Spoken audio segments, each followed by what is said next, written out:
Welcome, this is Mr. McLeod. I'm going to be doing a demo on showing numbers with sprites. So this would be like showing the score or any other information that you would normally show by doing something like this. You make a score variable and then you just have this check mark checked and it shows it up here. But we're going to show it using sprites, so that will look nicer. So we're going to go first and make our sprites. So we just say choose sprite, go to letters, and this has a whole bunch of sprites that are letters and numbers. And let's go ahead and pick this one. So this is 0. So we're just going to pick the 0 first. That way costume 1 will be 0. And then notice that I went over here to costumes. And now we're going to just pick the rest of the costumes so that it will go 1, 2, 3, 4, 5, 6, 7, 8, 9, right? So we'll have a costume for each digit. Okay, so we already have 0. So go down here, go to letters and find, okay. So we have 0 already. We're going to hold down the shift button. So this allows us to pick more than one thing. We go 1, 2, 3, 4, 5, 6, 7, 8, 9, and so now we have all 9, and there we go. So 0, 1, 2, 3, 4, 5, 6, 7, 8, 9. Okay, and the general plan here is that we're going to make a bunch of clones, where each clone is going to have the costume appropriate for the digit that it's displaying. So we're going to have a variable that will be for this sprite only, that will represent what digit the clone is going to be displaying. And we will have, well, we're going to have another variable, but let's get to that later.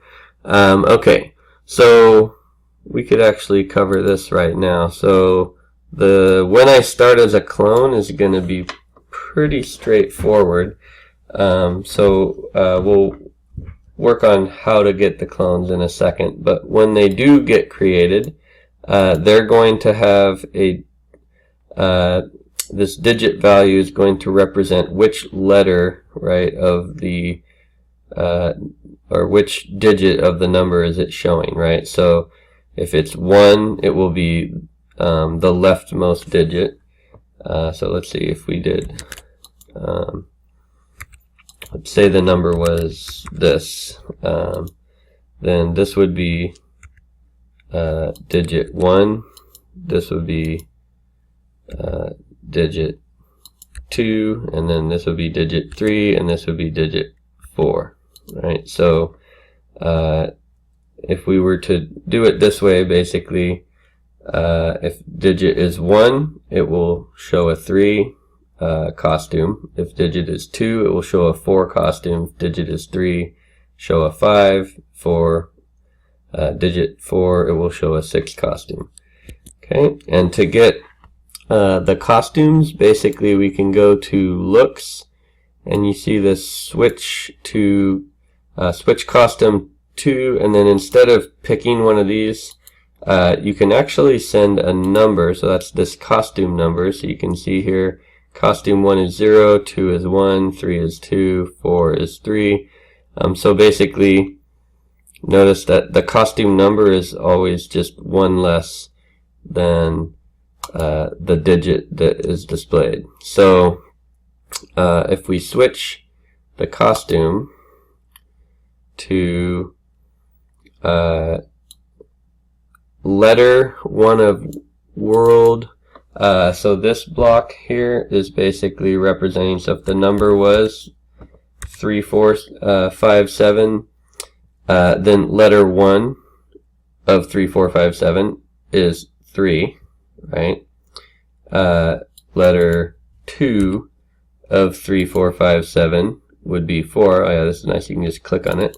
So letter 3 is going to be 5 because it's the third digit, and letter 4 will be 7 because that's the fourth digit. So basically we can say, well, whichever digit we're on, we want that that letter, right, which will be a number in reality. So when it says letter digit of this, in reality this is going to all work out to a number. And the number that we want it to get it from is from score. So if we say, if we just said switch to costume digit of score, that would map 0 to 0, 1 to 1, 2 to 2. But if you look at the costumes, we actually want 0 mapped to 1, 1 to 2. So we're going to have to shift this over by, if it was 0, we would add 1 and get 1, right? If it was 1, we'd add 1 and get 2. So basically we're just shifting over by adding 1. Alright, so this will now, if we later make clones, it will set the costume to the correct clone. Also, we're planning on having the original be hidden. So let's make the clones show themselves. And the original is also going to basically be setting, we're going to, when the flag is clicked, set the score to some test score. So let's actually pick a random number from 0 to 10,000. Okay, and then we will have, just for testing purposes, let's go ahead and have the flag also broadcast, and it will broadcast what normally would get broadcasted, update score, in the game. Whoops, hold on. Normally that would get broadcasted by some other sprite whenever the score is updated.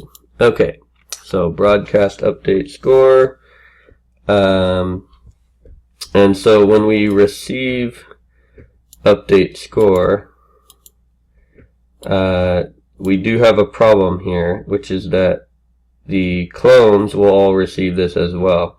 So to fix that, we make a variable for this sprite only is clone, and then we can just say, alright, the original will have is clone 0, and as soon as a clone is made, its clone is 1.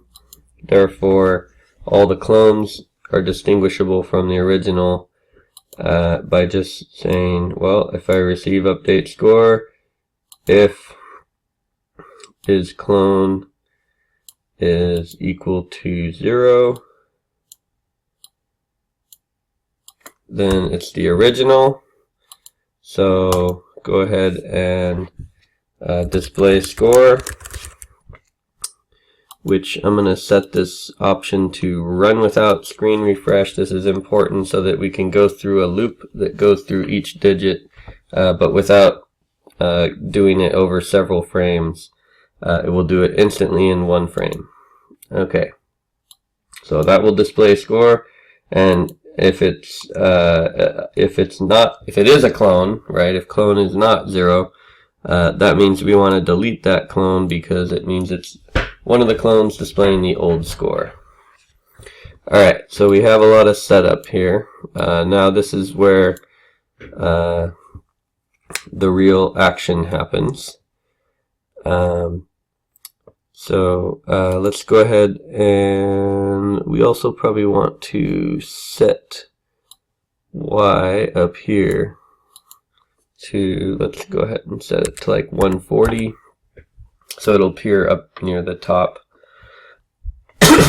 Okay, so then to actually display the score, we need to do a loop that goes however many digits there are. So imagine if the number was, if this word was a number, the number of digits would be the length of the word. So we're going to say length of score, because that's what we're going to be displaying. And so we're going to create that many clones where each clone represents a digit. We need to set digit to 1 so that we start out on the left side of the word or the score, and then each time we display a digit we just change the digit by 1 so that we'll display the next digit the next time, and then we shift X over by some amount. This will just control how spaced out the numbers are so that they're not all on top of each other. Okay, so that means we also need to make sure when we first start this we set X to something reasonable. So I think I will leave the calculation of where you need to set X to in order to make it centered in the same place each time. That will be a problem I will leave to you guys. For now we're just going to always set X to 0. So let's see what we have here. So we have, I think we have this set up. So let's go ahead and try that. Hey, there we go, 7,138, and there it is. If we run it again, shows the new number, 6,350. So this is working. If we wanted to really represent this in a game, we could make a little forever loop that maybe changes the score and updates. We want to set the score to something random each time and then like update it. So if we ran that, now we could see it constantly changing, and you can see each time it changes it displays it correctly, and this will allow us to show any length score we want, right? So we could have huge scores, anything we want, right? And hopefully this will get you started on having a much nicer user interface that will be much more custom, and hope you enjoy this, and that's the end.